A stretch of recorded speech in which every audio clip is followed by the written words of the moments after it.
News Eye on Agriculture with Britton Rucker. I believe a lot of the farms are kind of scattered right now. As hurricane relief efforts continue, a farmer is stepping up to help those farms impacted. The latest just ahead. And summer temps continue to linger on, but cooler temps are sure to hit. What you need to be doing now to prepare your cattle herd for fall and winter. Good evening and welcome into Eye on Agriculture. I'm Britton Rucker. As Florida recovers from Hurricane Milton, dairy producers in parts of the state are still busy cleaning up from Hurricane Helene. The United Dairy Farmers of Florida estimates damage to farm operations are at $15 million. The storm tore through a major dairy producing area in the Big Bend region of the state, comprising over 20 farms in 5 counties. It's reported those rural counties produce more than half of the state's milk supply. And as Florida recovers from Hurricane Milton, many organizations are collecting donations for those in the ag community. One group is collecting hay and feed for farms. Our news partners in Tennessee visited a local farm, loading up and heading to help those in need. Donations continue to roll in for those impacted by Hurricane Helene, but these donations are ones many might not think of.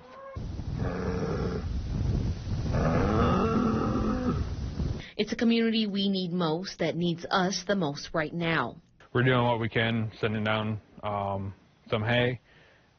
Currently, it looks like we have 2 semi-loads going with the possibility of 2 to 3 gooseneck trucks.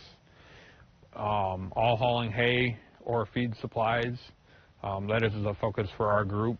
Long-Ear Junction Services in Niles is a small grass-only fed farm that has been around for about 4 years. The farm, in connection with another farm organization, is collecting hay and farm supplies for hurricane victims in Tennessee. I believe a lot of the farms are kind of scattered right now. A lot of fence was taken out. So kind of temporary supplies would be needed for that kind of area. A lot of people don't think about that. Horvath says for the last 3 years, his farm has sold hay bales to the local community.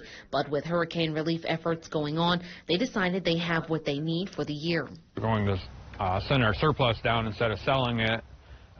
Yes, it, kind of hard on a small farm starting out, but they could use it more than we can, and, our beef sales and whatnot will kind of cover that this fall to help us out.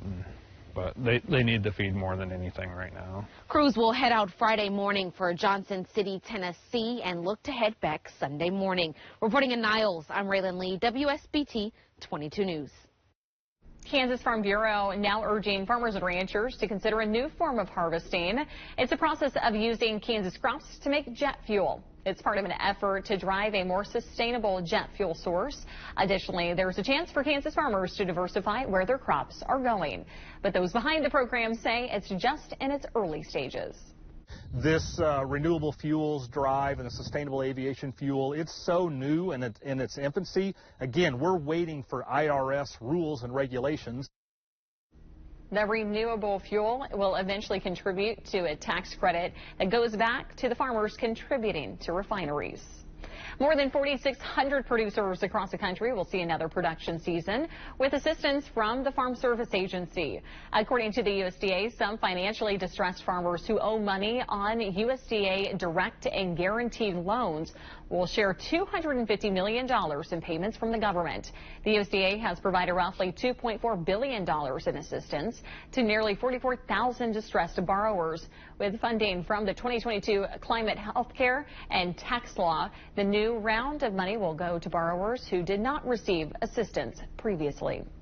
McDonald's is taking on a meatpacking giant, accusing them of price fixing. The fast food giant filing lawsuits against major meatpacking companies, including JBS, Tyson Foods, Cargill, and National Beef Packing.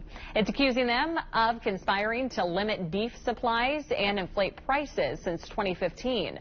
McDonald's alleges these companies reduce their output to drive up industry prices, violating U.S. antitrust laws. The lawsuit follows similar claims from other companies like Target and Aldi. Still to come on Eye on Agriculture, people for and against a proposed wind farm in Dickinson County speak this week at a commission meeting. Hear what they had to say just ahead.